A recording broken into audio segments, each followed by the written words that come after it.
천만 원으로 한 달 만에 5천만 원을 만들 수 있었던 비법이 뭘까요? 운이 좋아서? 장이 좋아서? 아닙니다. 오직 실전 매매 트레이더에게만 들을 수 있는 비법 3가지를 오늘 영상에서 알려드리겠습니다. 비법을 말씀드리기 전에 썸네일에서 말씀드린 수익 인증을 해야겠죠? 저는 24년 10월 11일부터 천만 원으로 1억 만들기 콘텐츠를 진행하고 있습니다. 약 1000만 원을 4주 만에 5천만 원으로 만들었는데요. 다른 유튜버들처럼 트래블룰이 안 돼 있는 거래소에서 다 수익 내고 난 후에 공개하는 형태로 진행하는 것이 아니라 모든 거래를 하나하나 복귀하면서 왜 샀는지, 왜 팔았는지 설명드리고 거래 내역, 입출금 내역 모두 공개하면서 진행하고 있습니다. 양빵이나 조작이 불가능하겠죠? 오늘 영상 보시고 이 부분이 조작 아니야? 라고 생각이 드신다면 댓글로 남겨주시면 추가 인증해드리도록 하겠습니다. 거두절미하고 이번 영상에서도 깔끔하게 인증하고 얘기를 시작하도록 하겠습니다.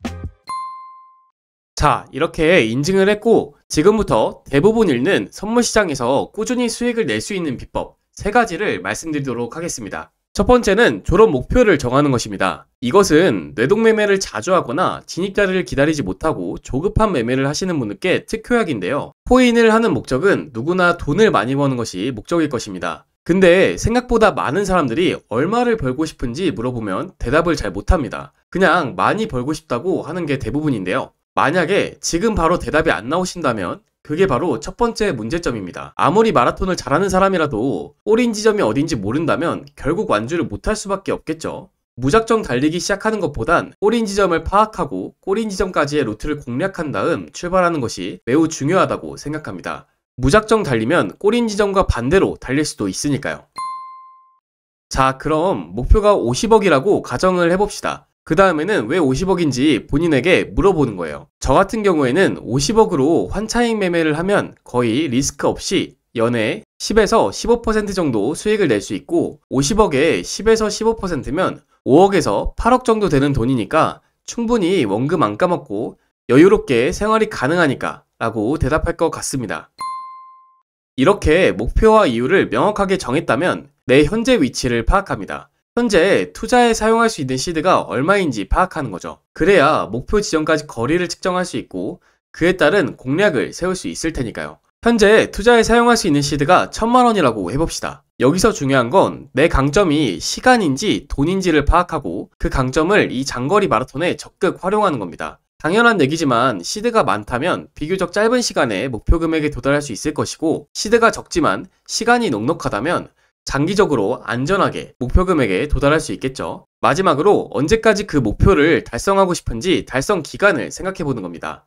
10년이라고 가정을 해볼게요. 그러면 10년 안에 1000만 원으로 50억을 달성할 거라는 계획이 세워졌죠. 그러면 역계산을 해보는 겁니다. 저는 연복리 개념을 사용하는데요. 내 현재 자산을 기준으로 10년 뒤에 50억이 되려면 1년에 얼마나 수익을 내야 하는지 계산을 해보는 거예요.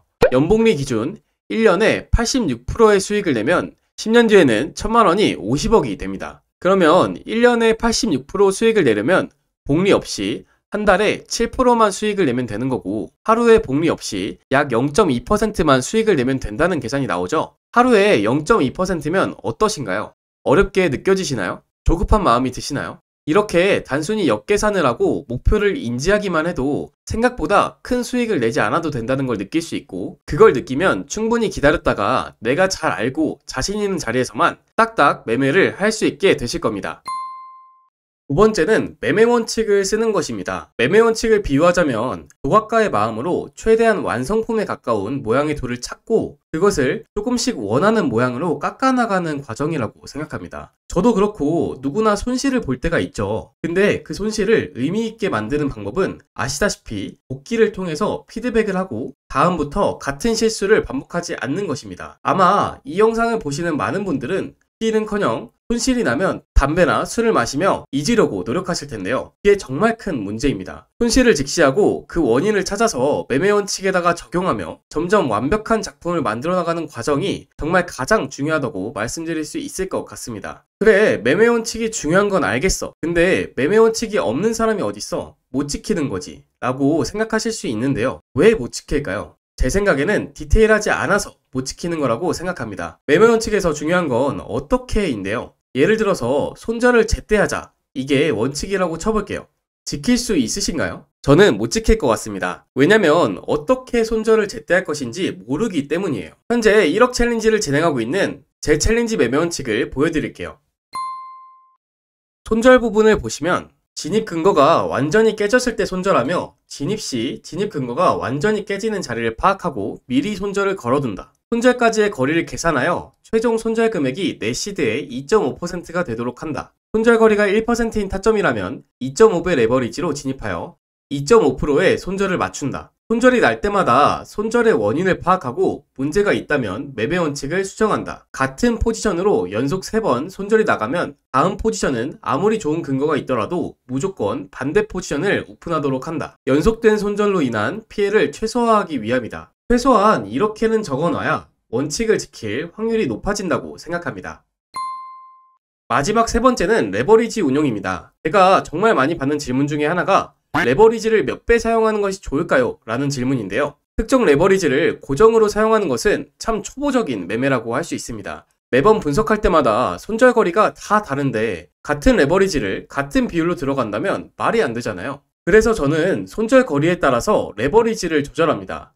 매매 원칙에 보시면 저는 손절을 2.5%로 고정해서 매매를 하고 있잖아요. 손절 거리가 1%인 타점이라면 레버리지를 2.5배 사용하고 손절 거리가 0.1%인 타점이라면 레버리지를 25배까지도 사용합니다. 손절 거리가 10%라면 시드의 4분의 1만 진입하면 되겠죠. 이런 식으로 레버리지를 유동적으로 사용하는 것이 고레버리지와 저레버리지의 장점을 모두 살릴 수 있는 가장 좋은 방법이라고 생각합니다. 그리고 추가적인 디테일을 좀 드리자면 저는 절대 제 시드의 100%를 거래소에 넣어두지 않습니다. 이유는 크게 두 가지인데요. 첫 번째는 FTX 같은 뱅크런 사태를 대비하기 위해서입니다. 아무리 바이낸스 같은 큰 거래소도 언제든지 파산할 수 있다는 걸 FTX 사태를 통해서 우리 모두 알게 되었잖아요. 그래서 시드의 10%에서 20% 정도만 거래소에 넣어놓고 레버리지를 10배 혹은 20배를 사용해서 풀시드의 효과는 가져가면서 리스크는 줄이는 방법을 사용하고 있습니다. 두 번째는 뇌동매매로 인한 풀시드 청산을 방지하는 것인데요. 사람은 누구나 뇌동매매를 할 수 있습니다. 시드의 10%에서 20%만 거래소에 넣고 나머지는 현금으로 보유를 하면 현금을 선물거래소에 입금할 때 24시간 입금 제한이 있기 때문에 아무리 뇌동매매를 해도 최대 손실을 시드의 10%에서 20%로 제한할 수 있는 안전장치의 효과를 낼 수 있는 거죠. 오늘은 이렇게 선물거래로 수익을 내는 비법 3가지를 알아봤는데요.